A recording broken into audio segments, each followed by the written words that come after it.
Hello everyone, आज हम English पढ़ेंगे। Standard 3 unit 5 swimming. Activity 6, look at the words in column A, then rewrite as shown in column B. Notice the change in spelling on words in column B. Find out some common features of these words given in the table below, and then use these words in sentences. क्या कहा है देखो, यहाँ column A में different word दिए, B में भी different word दिए हैं। देखो कट तो क्या हो जाएगा कटिंग, आईएनजी वाला फॉर्म दिया है हर एक में। शर्ट तो हो जाएगा shirting, run running, stop stopping, swim swimming. बच्चों ये सारे वर्ड से उसे हम कब यूज़ कर सकते हैं, जब कोई एक्टिविटी है वो चल रही है तब वो दिखाना है, तब हम ये आईएनजी वाले फॉर्म से वो यूज़ कर रहे हैं। कटिंग यानी कि काट रहे हैं, शर्टिंग यानी कि शर्ट बंद कर रहे हैं, रनिंग यानी कि दौड़ रहे हैं, स्टॉपिंग यानी कि रोक रहे हैं, स्विमिंग यानी कि तैर रहे हैं। तो ये हर एक वर्ड रिलेटेड हमें सेंटेंस भी बनाना है। एग्जाम्पल दिया है, would cutter is cutting the tree.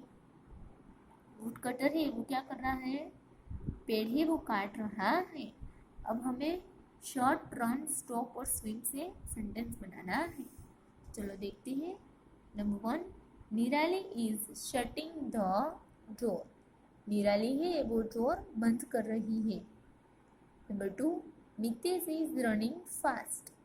Mitesh है वो तेजी से दौड़ रहा है। Number 3, the policeman is stopping the cars. Policeman है वो कार को रोक रहे हैं। Number 4, Milan is swimming in the river. Milan है वो रिवर में तैर रहा है। बच्चों आप शटिंग, रनिंग, स्टॉपिंग और स्विमिंग रिलेटेड कोई भी सेंटेंस है वो बना सकते हो। Activity 7, fun with sound words. बच्चों डिफरेंट साउंड में डिफरेंट फन होगा। Some interesting words sound like the noises for which they stand. You use a different tone of voice when you say these words. The voice becomes louder and more forceful. बच्चों बहुत सारे ऐसे interesting word हैं जिसमें आप different sound से वो use कर सकते हो और डिफरेंट टोन में उसे बता सकते हो, और उसमें आपका फोर्स, आपका जॉय, आपका सारा जो एक्टिविटी का प्रेशर है वो आपको उसमें डालना है। For example, zoom went the car, bang went the door. Zoom यानी कि जब कार चलेगी, जब कार जा रही तो उसकी आवाज़ कैसे आएगी, जूम। फिर डोर को आपको जोर लगा के आप उसे ओपन करोगे, बैंग ऐसी आवाज़ आएगी। Say the following and write what would make these words or actions. यहाँ पे डिफरेंट वर्ड और एक्शंस दिए, आप उसका यूज़ कहाँ पे करोगे वो बताना है। क्लिक, आप कब टच करोगे तो क्लिक आवाज़ आएगी, क्लिक वेंट द कैमरा। जब आप फोटोज क्लिक करोगे कैमरा में तो क्लिक क्लिक साउंड आएगा।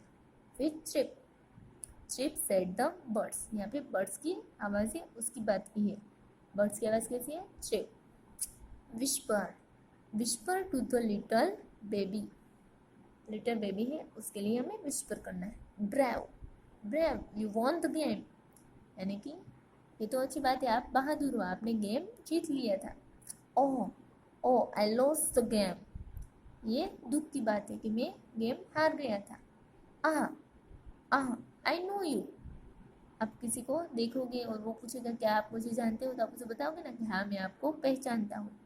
रे, hurray I got the first prize, ये खुशी की बात है, आपको फर्स्ट प्राइज मिला है तो आप हिप्पी हुर्रे करोगे ना। क्या पे हुर्रे कहा है कि मुझे फर्स्ट प्राइज मिला था। Alas, alas I am not going for the picnic, यानी कि ये दुख की बात है कि आप पिकनिक में नहीं जा पाओगे। Wonderful, you finished your homework. Wonderful, क्या आपने आपका होमवर्क फिनिश कर दिया था, ये तो अच्छी बात है।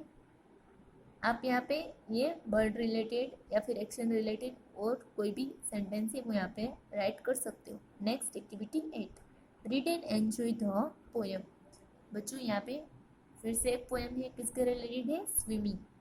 Swimming swimming in the swimming pool when days are hot और days are cool in the swimming pool. क्या कहा है? हमें स्विमिंग करते रहना चाहिए स्विमिंग पूल में, चाहे डेज है वो हॉट हो या फिर कूल हो, हमें स्विमिंग पूल में स्विमिंग करते रहना चाहिए। Back stroke, side stroke, fancy diving too, there's no place I would rather be than in the swimming pool. आप स्विमिंग करने के लिए कोई भी टेक्निक है वो यूज़ कर सकते हो, जैसे कि बैक स्ट्रोक है, साइड स्ट्रोक है, फैंसी ड्राइविंग है, कोई भी यूज़ कर सकते हो। अगर मैं आपको कहीं पे ना मिलूँ तो आपको मुझे कहाँ पे ढूंढना चाहिए? सिर्फ स्विमिंग पूल में ढूंढना चाहिए, क्योंकि मैं कहीं पे नहीं मिलूँगा तो मैं स्विमिंग पूल में ही आपको मिलूँ। यानी कि हमें स्विमिंग करते रहना चाहिए। Next activity 9, look at the words in A and match them with image in B. क्या करना है? ए में डिफरेंट वर्ड दिए है और बी में उसके रिलेटेड पिक्चर दिया, तो हमें ए और बी को मैच करना है। बैक स्ट्रोक, देखो ये कौन सा है? साइड स्ट्रोक है, ये फैंसी डाइविंग है, सॉरी ये बैक स्ट्रोक है और ये बैक स्ट्रोक है। तो आपको क्या करना है? साइड स्ट्रोक, फिर फैंसी डाइविंग और बैक स्ट्रोक, उसमें से आपको यहाँ पे मैच करना है। बैक स्ट्रोक है कहाँ पे है? सी में। ये क्या है? Back stroke. फिर नेक्स्ट है साइड स्ट्रोक, कहाँ पे है? ए में। यहाँ पे है साइड स्ट्रोक। फिर बचा फैंसी डाइविंग, वो कहाँ पे है? बी में।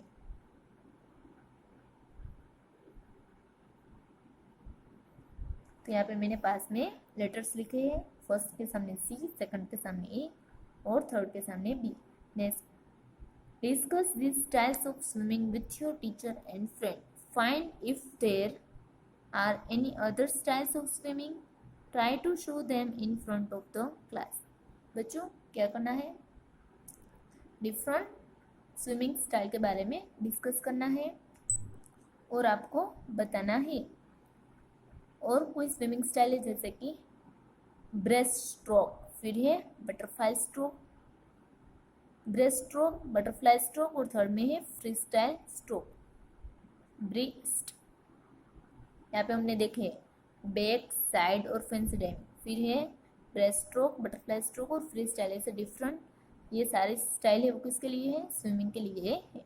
Next activity 10, find out what is similar in the poems in activity 2 and activity 8. Note any two similarities, discuss them with your teacher and friends। क्या करना है? हमने दो पोएम देखी एक्टिविटी 2 में और एक्टिविटी 1 में, दोनों स्विमिंग रिलेटेड ही है। हमें उसमें से दो सिमिलैरिटीज है वो फाइंड करनी है, आपको उसे अपने टीचर और फ्रेंड के साथ शेयर करना है। चलो देखते हैं। Number 1, both the poems are about swimming. दोनों पोएम किसके बारे में थी? स्विमिंग के बारे में थी। Both the poems have mentioned hot days, यानी कि समर। दोनों पोएम में हॉट डेज के बारे में मेंशन किया है, यानी कि समर के बारे में मेंशन किया है। फिर number 3, both the poems mention diving. दोनों में स्विमिंग कैसे करना है उसके बारे में बात की है, उसकी डिफरेंट स्टाइल के बारे में भी बात की है। तो आपको जो सिमिलैरिटीज और लगे आपको वो यहाँ पे लिखनी है, आप अपने हिसाब से लिख सकते हो। Thank you.